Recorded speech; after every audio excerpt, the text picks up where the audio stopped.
What we are going to do on Saturday in each of the polling units, and we have trained people for that, is that unlike before, where you have only one collation officer, we are now having 2 collation officers at the ward level.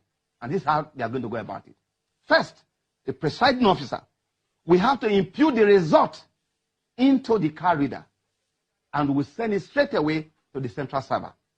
When you get to the central server, show yourself, we now have two collation officers. We have what you call the e-collation officer and the manual collation officer, because what we are still doing the manual collation process as required under Section 73 of the Electoral Act that talks about step-by-step recording.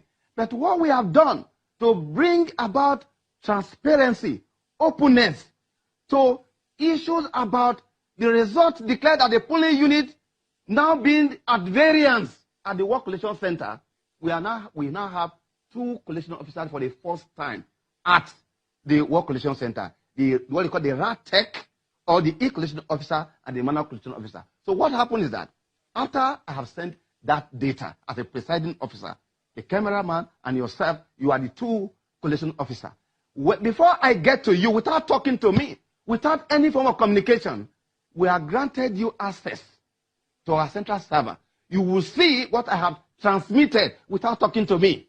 Therefore, it is not expected that on my way to the work collation center, I could do anything funny with the Form EC8A, because we now have evidence tray.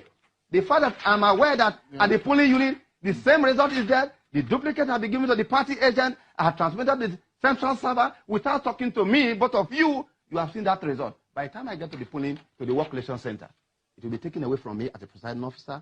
The e-collation officer would have to confirm whether what is on the result sheet is the same thing I have transmitted in the presence of party agent, duly accredited observer, sent to the central server. It is only after that confirmation that the manual collation officer are required by law, And we are not going to renege, because right from the polling units, when we finish the polling, and then they do the calculation, that is after the sorting and the counting of ballots, everything is going to be put inside the smart card reader. And this will also transmit it to the central server. Is it the smart card reader that will transmit it, the result? At the polling unit, the smart card reader will do it. But by the time we get to the collation center, we have electronic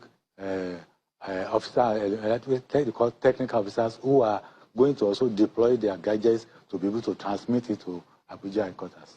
Clarify this, because the thinking is that the smart card readers passes you, it verifies you as a voter. It also has to upload it. In fact, we are pioneering, and we hope to deploy in the 2019 general elections a new platform for electronic collation and transmission of results.